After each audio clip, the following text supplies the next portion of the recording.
ஒரு நல்லூர் பிரதேச சபையிலே தமிழரசு கட்சியினுடைய ஒரு வேட்பாளர் நிராகரிக்கப்பட்ட போதும் அவருடைய தமிழரசு கட்சியினுடைய வேட்புமனு நல்லூரிலே ஏற்றுக்கொள்ளப்பட்டிருக்கிறது.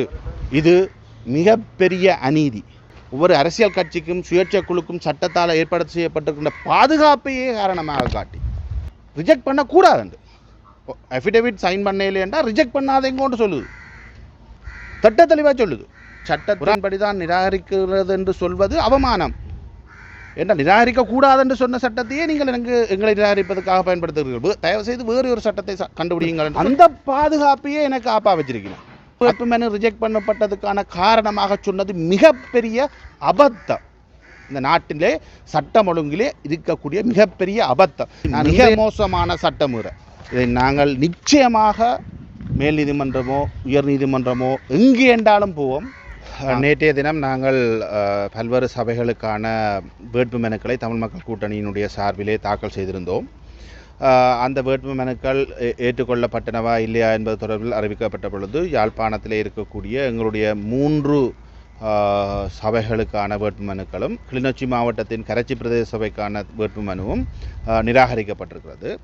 அதிலே யாழ் மாநகர சபைக்கு வேட்புமனு நிராகரிக்கப்பட்டதுக்கு சொல்லப்பட்டிருக்கின்ற நேற்றைய தினம் சொல்லப்பட்ட காரணம் 2023ஆம் ஆண்டு 31ஆம் இலக்க உபபிரிவு 3 சட்ட ஏற்பாட்டின்படி, தேர்தல் சட்ட ஏற்பாட்டின்படி எங்களுடைய வேட்புமனுவோடு இணைக்கப்பட்ட ஒரு பெண்ணினுடைய உறுதி உரையிலே, அதாவது நான் இலங்கை நாட்டுக்கு எதிராக ஒன்றும் செய்ய மாட்டேன் என்று சொல்லுகின்ற உறுதி உரையிலே சத்தியப்பிரமாண ஆணையாளர் கையொப்பமிடவில்லை என்ற காரணத்தினால் அந்த உறுதி உரை நிராகரிக்கப்பட்டதன் அடிப்படையில் எங்களுடைய வேட்புமனு நிராகரிக்கப்பட்டதாக நேற்றைய தினம் எங்களுக்கு சொல்லப்பட்டிருக்கிறது. நேற்றைய தினம் நிராகரிக்கப்பட்ட மற்றொரு உள்ளூராட்சி மன்றம்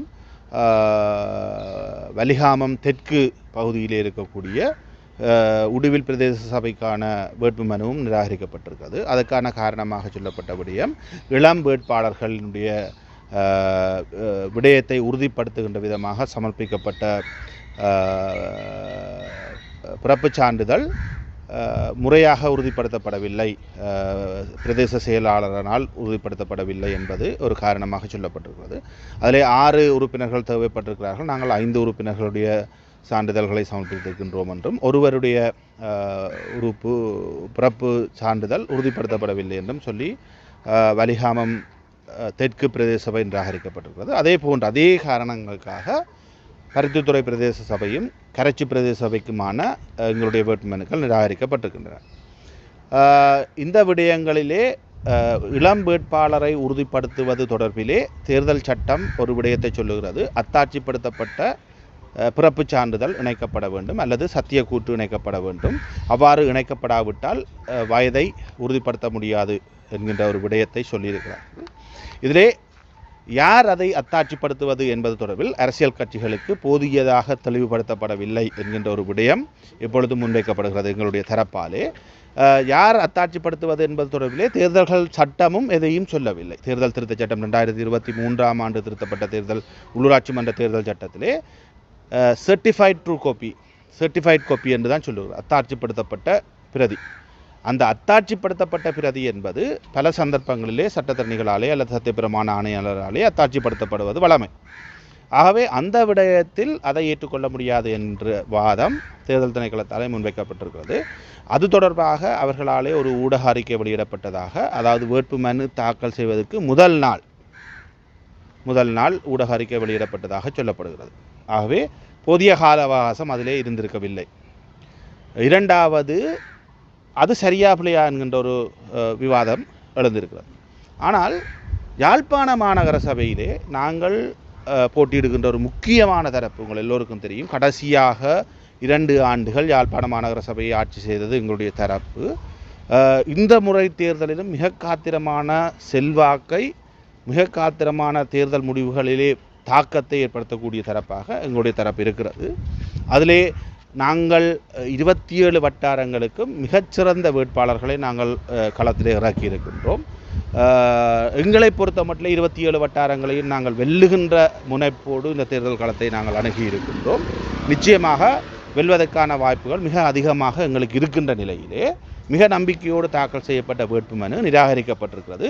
ஒரு பெண் வேட்பாளரால் சமர்ப்பிக்கப்பட்ட சத்திய பிரமாணத்திலே உறுதிப்படுத்தி ஒரு சத்திய பிரமாண ஆணையாளர் கையொப்பமிடவில்லை. ஆனால் அதிலே அவர் தன்னுடைய ஃப்ராங்கை அடித்திருக்கிறார். ஆனால் ஒப்பமிடவில்லை என்ற காரணத்தினாலே ஒட்டுமொத்த லிஸ்ட்டும் ரிஜெக்ட் பண்ணப்பட்டிருக்கிறது. இதிலே ஒரு விடயத்தை நாங்கள் பார்க்க வேண்டும். இதே போன்று நல்லூர் பிரதேச சபையிலே தமிழரசு கட்சியினுடைய ஒரு வேட்பாளர் நிராகரிக்கப்பட்ட போதும், அவர் சத்திய பிரமாணத்திலே சைன் வைக்கவில்லை என்பதால் நிராகரிக்கப்பட்ட போதும் அவருடைய தமிழரசு கட்சியினுடைய வேட்புமனு நல்லூரிலே ஏற்றுக்கொள்ளப்பட்டிருக்கிறது. ஆனால் எங்களுடைய வேட்புமனு நிராகரிக்கப்பட்டிருக்கிறது. இதிலே மிகச்சிறப்பாக ஒரு ஆச்சரியமான கவலைக்குரிய ஒரு விடயம் என்னவென்றால், சட்டத்திலே 2023ஆம் ஆண்டு திருத்தப்பட்டவாறான உள்ளூராட்சி மன்ற தேர்தல்கள் திருத்த சட்டத்திலே 31 உபபிரிவு 3 சொல்கிறது, மிகச்சிறப்பாக சொல்கிறது, ஒருவர் கையொப்பமிடவில்லையாக இருந்தால் நிராகரிக்கப்பட முடியாது என்று சொல்கிறது. அந்த வேட்புமனு நிராகரிக்கப்பட முடியாது என்று சொல்கிறது. நான் அதை உங்களுக்கு ஆங்கிலத்தில் இருப்பதை அப்படியே வாசித்து காண்கின்றேன். The nomination paper so submitted என்று சொல்வது ஒரு குறைபாடான சத்திய கடதாசியை சொல்லி இருக்கிறது. So submitted shall not be rejected. நிராகரிக்கப்பட முடியாது என்று சொல்லியிருக்கிறது. நிராகரிக்கப்பட முடியாது என்று சொன்ன அந்த சட்டத்தை வைத்து என்னுடைய வேட்புமனுவை நிராகரித்திருக்கார். நல்லூரிலே நிராகரிக்கவில்லை. தமிழரசு கட்சியினுடைய நல்லூர் வேட்புமனு நிராகரிக்கப்படவில்லை. ஆனால் எங்களுடையது நிராகரிக்கப்பட்டிருக்கிறது. 31வது இந்த சட்டத்தின் 31 சொல்கிறது எப்பொழுது வேட்புமனுவை நிராகரிக்கலாம் என்று சொல்லுகிறது. 31 சொல்கின்ற விடயம் 2 விடயத்தை நாங்கள் பார்க்க வேண்டும்.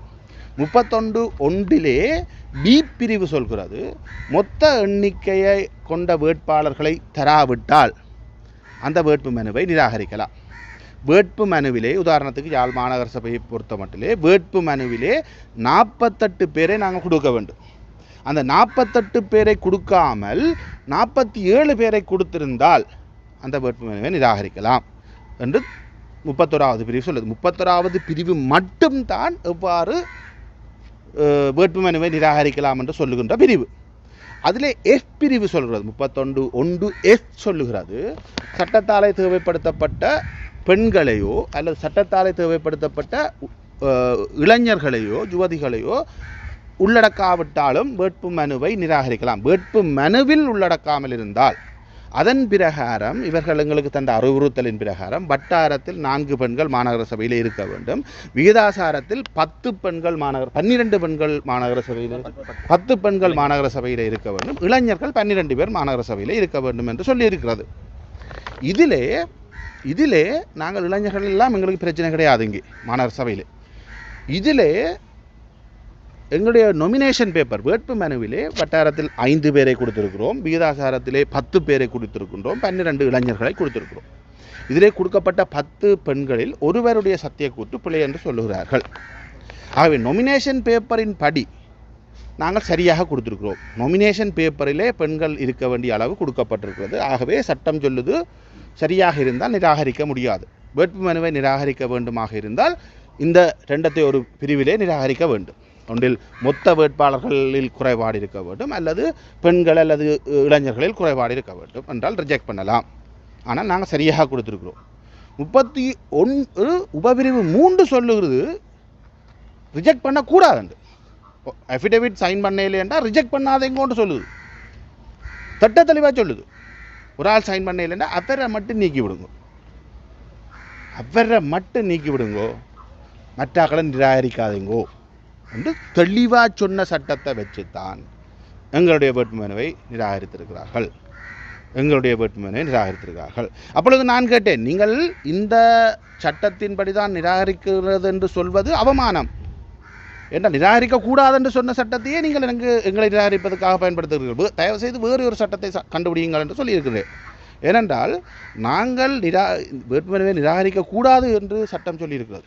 ஆனால் 83ஆம் ஆண்டு இந்த சட்டம் திருத்தப்பட்ட பொழுது சத்தியப்பிரமாணம் கொடுக்காவிட்டால் வேட்புமனுவை நிராகரிக்கலாம் என்று இருந்த ஏற்பாடு பின்னர் திருத்தப்பட்டிருக்கு. என்றால் ஒருவர் கொடுக்காமல் விட்டால் முழு லிஸ்டையும் ரிஜெக்ட் பண்ணக்கூடாது என்பதற்காக சட்டம் திருத்தப்பட்டது. அவ்வாறு சட்டம் திருத்தப்பட்ட பொழுது ஒருவர் கொடுக்காவிட்டால் அவரை நீக்கிவிட்டு மீதி பேரோடு நடத்தலாம் என்று சொல்லியிருந்தது. அதன் அடிப்படையில் தான் நான் நினைக்கின்றேன், என்னுடைய நினைவு சரி என்றால் கடந்த 2018ஆம் ஆண்டு யாழ்ப்பாண மாநகர சபையிலே தமிழர் விடுதலை கூட்டணி சார்பிலே தாக்கல் செய்யப்பட்ட வேட்புமனுவிலே என்னுடைய நினைவு சரி என்றால் 15 பேருக்கிட்ட அல்லது 10-15 பேருக்கிட்ட ரிஜெக்ட் பண்ணப்பட்டது. அதில் பல பெண்களும் இருந்திருப்பார்கள். ஆனால் வேட்புமனு நிராகரிக்கப்படவில்லை. அதே போன்று இந்த முறை நல்லூர் பிரதேச சபையிலே வேட்புமனு நிராகரிக்கப்படவில்லை. இது பெண் என்றதாலே மாற்ற வேணும் என்று கூட ஒரு இடமும் சொல்லல. அல்லது பெண் இல்லை என்றால் நீங்கள் வேட்புமனுவில் கழிக்கலாம், ஆண் என்றால் கழிக்கக்கூடாது என்று எதுவுமே இல்லை. ஏன் நான் 2வது பிரிவை சொன்னான் என்றால், ஆண் இல்லை என்றாலும் மொத்த வேட்பாளர் எண்ணிக்கை குறைஞ்சுவோம். அவற்றை பேரை நீக்கினால் மொத்த வேட்பாளர் எண்ணிக்கை குறையும். ஏன்னா 31(1)B பிரிவு சொல்லுது மொத்த வேட்பாளர் எண்ணிக்கை குறைஞ்சா ரிஜெக்ட் பண்ணுங்க. ஆனால் சட்டம் ஒரு பாதுகாப்பை எங்களுக்கு தந்திருக்கு. தச்சு தவறி ஒரு வேட்புமனுவில் ஒரு அஃபிடவிட் பிழை என்றால் நீங்கள் நிராகரிக்கிறாதைங்கொண்டு ஒரு பாதுகாப்பு தந்திருக்கு. அவரை மட்டும் நீக்குங்கன்னு சொல்லி ஒரு பாதுகாப்பு தந்திருக்கு. அந்த பாதுகாப்பையே எனக்கு ஆப்பா வச்சிருக்கேன். அதுதான் ரீசன் காட்டியிருக்கு. சட்டம் சொன்ன பாதுகாப்பு தான் என்னுடைய வேட்புமனு ரிஜெக்ட் பண்ணப்பட்டதுக்கான காரணமாக சொன்னது மிகப்பெரிய அபத்தம். இந்த நாட்டிலே சட்டம் ஒழுங்கிலே இருக்கக்கூடிய மிகப்பெரிய அபத்தம். நான் இன்றைய தினம் யாழ் மாவட்ட தேர்தல் ஆணையாளருடன் பேசுகின்ற பொழுது நாங்கள் 3 மொழி சட்டத்தையும் பார்த்தோம். ஆங்கிலத்தில் எவ்வாறு இருக்கிறது, தமிழில் எவ்வாறு இருக்கிறது, சிங்களத்தில் எவ்வாறு இருக்கிறது என்றால் எனக்கு சிங்கள புலமை இல்லை. சிங்களத்தில் ஏதாவது மாற்றங்கள் இருக்கிறதா என்று பார்த்தோம். ஆனால் 3 மொழிகளிலும் ஒரே சட்டம் தான் சொல்லப்பட்டிருக்கிறது. ஏனென்றால் சட்டத்திலே மொழிகளில் மாற்றம் இருந்தால் சிங்கள மொழி மூலமான சட்டம் மேலோங்கும் என்பது இலங்கையிலே ஏற்பாடு. ஆகவே சிங்கள மொழி சட்டத்தை பார்த்த பொழுதும் அவ்வாறு இல்லை. ஆகவே என்னுடைய வேட்புமனு நிராகரிக்கப்பட்டதுக்கான காரணம் நிராகரிக்கப்படக்கூடாது என்று சொன்ன சட்டப்பிரிவின் கீழ் நிராகரிக்கப்பட்டிருக்கிறது. இது மிகப்பெரிய அநீதி. இது ஒரு ஊடக அறிக்கை அல்லது ஒரு தேர்தல் ஆணையாளராலே வழங்கப்பட்ட சட்டத்துக்கு புறம்பான ஒரு வழிகாட்டலின் காரணமாக நான் ரிஜெக்ட் பண்ணப்படுறேன். அவர்கள் ஊடகத்திலே சொல்ற அறிக்கையிலே சொல்லியிருக்கிறார்களாம், பெண் குறைஞ்சால் நீக்குங்கோண்டு. ஆனால் சட்டம் சொல்லியிருக்கு அப்படி நீக்கலான். சட்டம் தெளிவாக சொல்லியிருக்கு நீக்கலான். அந்த பெண்ணை மட்டும் நீக்கு. வேட்புமனுவில் இருக்குது என்று சரியா. அந்த பெண்ணுக்கு எலிஜிபிலிட்டி இல்லை எலெக்ட் பண்ணப்படுறதுக்கு. சட்டம் தந்த பாதுகாப்பு எனக்கு ஒவ்வொரு அரசியல் கட்சிக்கும் சுயேட்சை குழுக்கும் சட்டத்தால் ஏற்பாடு செய்யப்பட்டிருக்கின்ற பாதுகாப்பையே காரணமாக காட்டி எங்களுடைய வேட்புமனு தாக்கல் நிராகரிக்கப்பட்டது மிக மோசமான சட்டமீறல். இதை நாங்கள் நிச்சயமாக மேல் நீதிமன்றமோ உயர் நீதிமன்றமோ எங்கே என்றாலும் போவோம். நாங்கள் இதுக்கு எதிராக நாங்கள் வழக்கு தாக்கல் செய்வதற்கான நடவடிக்கைகளில் நாங்கள் ஈடுபட்டிருக்கிறோம். எங்களுடைய யாழ் மாவட்ட தேர்தல் அலுவலர்கள் மிக பண்பாக எங்களோடு இந்த விடயங்களை கதைத்திருக்கிறார். அவரிலே எந்த ஒரு தவறும் கிடையாது. அவருக்காக அனுப்பப்பட்ட வழிகாட்டலை அவர் மீற முடியாத நிலைமையில் அவர் இருப்பதாக தோன்றுகிறது. ஆகவே அவரோடு எங்களுக்கு எந்த பிரச்சனையும் பிணக்கும் கிடையாது. ஆனால் மத்திய தேர்தல் ஆணையாளரால் வழங்கப்பட்டதாக சொல்லப்படுகின்ற அந்த கைட்லைன்ஸ் அது சட்டம் அல்ல. அவர் நித்திர கொண்டுட்டு ஒழும்பி வந்து ஒரு கைட்லைனை விடையிலாது. சட்டத்துக்கு மேலதிகமாக சட்டத்தை மீறுற மாதிரி எதையும் செய்ய முடியாது. ஆகவே எனக்கு வழங்கப்பட்ட சட்ட பாதுகாப்பை எனக்கு எதிரான தீர்மானமாக கொண்டு வருவதற்கு செய்யப்பட்ட இந்த அநீதிக்கு எதிரான சட்ட போராட்டத்தை நாங்கள் தொடருவோம். நான் இன்றைய தினம் மன்றாட்டமாக ஒரு விடயத்தை முன்வைத்திருக்கிறேன். தயவு செய்து எங்களை வழக்கு மட்டும் போக விடாதீர்கள். சட்டத்தை பார்த்து எங்களுக்கு நியாயத்தை தாருங்கள். இதை நான் வழக்குக்கு போக முதலே உங்களுடைய மேலதிகாரிகளோடு கலந்துரையாடி இது சட்டத்திலே சொல்லப்படாத ஒரு விடயமாக இருக்கிறது. ஆகவே இதை நிராகரிக்க முடியாதென்று உங்களுடைய தீர்மானத்தை மாற்றுவதற்கு ஏதாவது வழி இருந்தால் அதை செய்யுங்கள் என்கின்ற விடயத்தை நான் மன்றாட்டமாக வினயமாக கேட்டிருக்கிறேன். ஆகவே அவர்கள் கலந்துரையாடட்டும். சட்டத்திலே இல்லாமலும் நாங்கள் நிராகரிப்போம் என்று புது வியாக்கியானம் எனக்கு தந்த பாதுகாப்பையே கேள்விக்குட்படுத்தி அதை சிதைக்கின்ற சட்ட வியாக்கியானம் செய்யப்பட்டிருக்குமாக இருந்தால் அதில் தேர்தல் திணைக்களம் மிக உறுதியாக இருக்குமாக இருந்தால் நாங்கள் வழக்கு தாக்கல் செய்வதற்குரிய அனைத்து நடவடிக்கைகளையும் நாங்கள் எடுப்போம். ஏனென்றால் எனக்கு மாநகர சபையோடு ஒட்டி கொண்டிருக்கிற நல்லூரிலே தமிழரசு கட்சியினுடைய வேட்புமனுவை நிராகரிக்கவில்லை. அந்த ஒருவரை மட்டும் நிராகரித்திருக்கிறார். ஆனால் எங்களுடையது மட்டும் முழு லிஸ்ட் நிராகரித்திருக்கிறார்கள். யாழ்ப்பாணம் தேர்தல் அலுவலகத்தினுடைய அதிகாரிகள் உங்களுக்கு வழங்கியிருக்கிற வாக்குறுதிகள் கோரிக்கை எங்களுக்கு அவர்களால் கோரிக்கைக்கு வாக்குறுதியையும் தர முடியாது. கலந்துரையாடி பதில் சொல்வது இல்லை, அப்படி நான் எதிர்பார்க்கவும் கூடாது. அவர்கள் இங்கே இருக்கக்கூடிய அலுவலர்கள் மேலதிகாரிகளால் வழங்கப்படுகின்ற எடுக்கப்படுகின்ற தீர்மானங்களை அமுல்படுத்துபவர்களாக இருக்கிறார்கள். ஆகவே அவர்களிடம் எந்த தவறும் கிடையாது.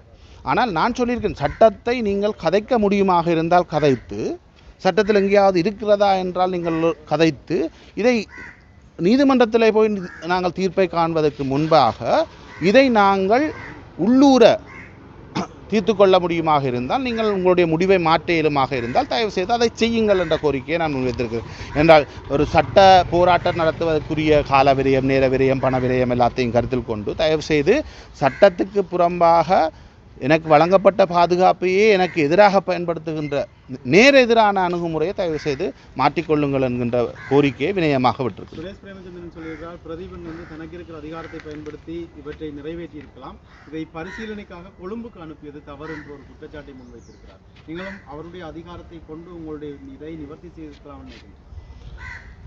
என்னை பொறுத்த மட்டிலே இந்த வேட்புமனுக்களை நிராகரிப்பதா இல்லையா என்கின்ற தீர்மானத்தை எடுக்க வேண்டியது இங்கு இருக்கின்றவர்கள் தான். அவர்களுடைய முடிவு.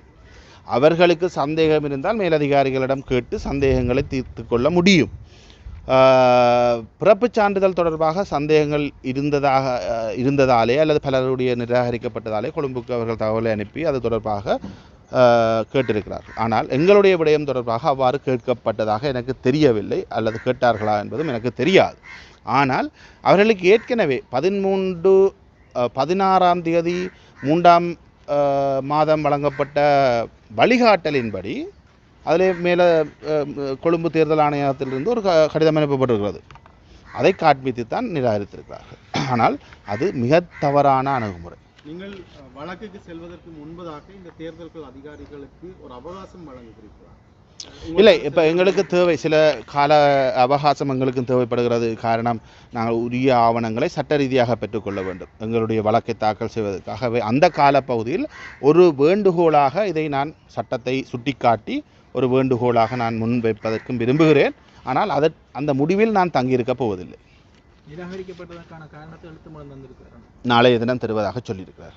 இன்று இந்த காரணம் கடிதம் வழங்கப்படாத ஏனைய கட்சிகளுக்கு வழங்கப்பட்டிருக்கிறது. இதன் காரணமாக நிராகரிக்க சுரேஷ் கொடுத்திருக்காங்க, பல்வெட்டித்துறை சுயேட்சை குழு கொடுத்திருக்காங்க. உங்களுக்கு நாளைக்கு காலம் தாழ்த்துறதுக்கு இல்லை, நான் அந்த காலம் தாழ்த்துறதுக்கான காரணத்தை கேட்கவில்லை. உண்மையிலேயே நானும் ஒரு கோரிக்கையை வாய்மொழி மூலம் சொல்லியிருக்கிறேன்.